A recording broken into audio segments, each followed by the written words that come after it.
just not enough time to do this! Hang in there, old chap. It's all of us or none of us! Right, firing up the afterburners.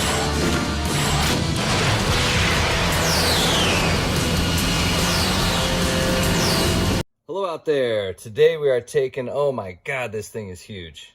We're taking a look at the G.I. Joe Dragonhawk. This is from Sigma 6, which they had bifurcated into two separate lines. One with figures that were quite a bit too big to be G.I. Joes, and figures that were too small to be G.I. Joes. Because this has a lights and sounds package, and like a lot of toys, once it's activated, I mean, it's cool that it's there, but after you've heard it a couple times, man, you rip the batteries out, and you know, you may or may not ever use them again. I'll show them off, but you know, in general, I don't really use them because, you know, they're annoying. Anyway, there's a dial right here, and this operates these VTOL fans, so you can change their position as you fly it around. And it is a very cool design. It has like this handle built in, so you got your controls. There's also this button here, which controls some action features that we'll look at a bit later. The wings, let's see right here, these have some missiles. You push this button and they will fire, hopefully into the couch and not be lost forever. There we go. Fired all three of them. And that's just this button here. Out of the box, you do have to put this together, but it doesn't really want to come apart after you put it together. So, word of warning, I cannot get this tail detached without breaking it. These guns wiggle waggle up and down. They do have ratchets. This gun's probably the most disappointing because it doesn't swivel at all. It's permanently mounted like this. It does hinge, but it just kind of goes up and down just a little bit. Does have a cool belt, and overall the detailing is awesome on this. I mean, man, you give this a little like little black wash, it's gonna be unbelievable. Let's see. So yeah, without getting into lights and sounds, that's really all the features that we have here.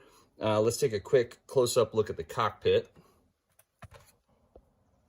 which is quite well molded in terms of detail. You can see the handles there. Nothing much to speak of when it comes to, you know, any kind of controls or anything like that. But it does have some nice footwells, so you can fit figures in there. And the pilot figure, of course, will pop right in there, as he is meant to do, like so. And he doesn't have knees. His legs have a slight bend to them, but you can see he still fits in there because of how much foot space they have there. So that is great. That allows you to fit a wide variety of figures in here and close up that very cool canopy. This also comes with a vehicle transportation cage. It has a snake eyes on a motorcycle with a spring-loaded ejection feature. But theoretically, you know, you could, if you can fit somebody in here, you would be able to transport other toys and vehicles. And it does have a very cool magnetic system. The Dragonhawk here on the bottom. Let's see if I can give you a good shot. Yeah, see this thing. It's actuated by this slider, and that will cause this to extend, so you can come down and lock in and then release and pick it up. You can also come down, set it down, and I doubt this will work, but the idea is that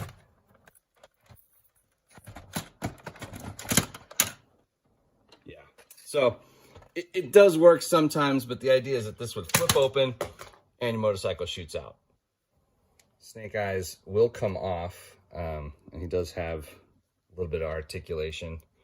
Let me get him off of the bike first. Has an unfortunate, you know, butt plugger there, but pretty cool motorcycle. And Snake Eyes, so he's two pieces. he has the bottom piece like any of those little motorcycle or ATV riding toys that you get at, you know, any of the cheap stores, Big Lots or whatever. No articulation, it just plugs in on a peg right there. But the upper body, so you can see this arm swivels back and forth. The head does turn side to side. And then this arm, for some reason, it goes both up and down, and then you can also, as a hinge joint, so you can swivel it out. So, you know, you can imagine you could actually get some decently dynamic poses. And actually, let me get a nice close-up look. This upper body's not bad. Maybe I have some figures that I could donate this upper body to. Because, I mean, come on, that's not a terrible pose. But when the only thing you could do with his lower body, you know, is this, you know, it's very limiting. So we will plug him back on and set him aside. And take a look at this container real quick. So it has a mechanism. This just pops on there. If you do it quick, it locks on. But because it's a spring-loaded mechanism, of course it's not going to behave now.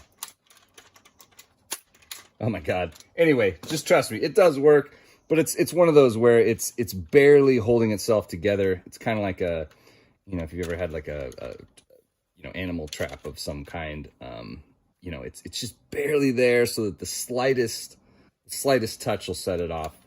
But yeah, this of course doesn't come out. It's integral to the way that the mechanism works. But overall, you know, you can see you do have a little bit of space in that container that you could use, even if you didn't use the spring-loaded feature.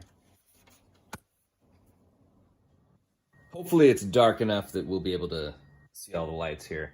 So first off, you just hit the little green button.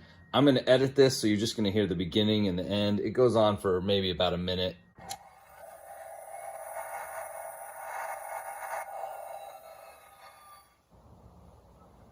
And you may or may not have noticed there's a red light in the back here that blinks while it's on and then blinks quickly when it's about to turn off. And then there's a cool red LED here for targeting.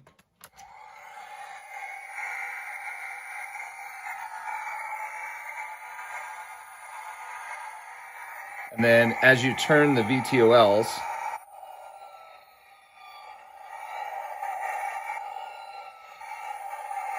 which is very cool. Let's fire the missiles.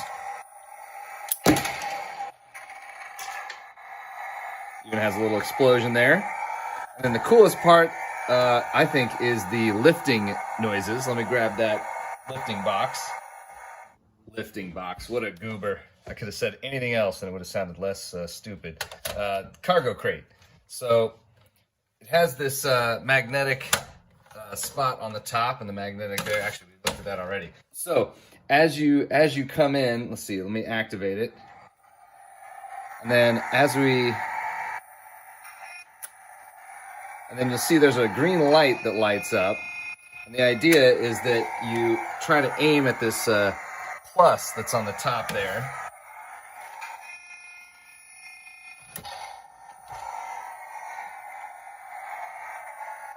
And there you go.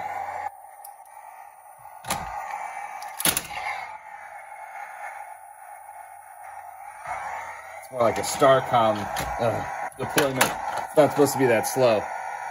Anyway, as you can see, it's super loud. That's all the noises that it does. There's nothing with the cockpit or, you know, with the guns or anything. So, yeah, but we covered the sounds. There we go. So there's our look at the enormous and very cool Dragonhawk, not to be confused with the Dragonfly. And yeah, thank you so much for watching. Everybody take care. Until next time.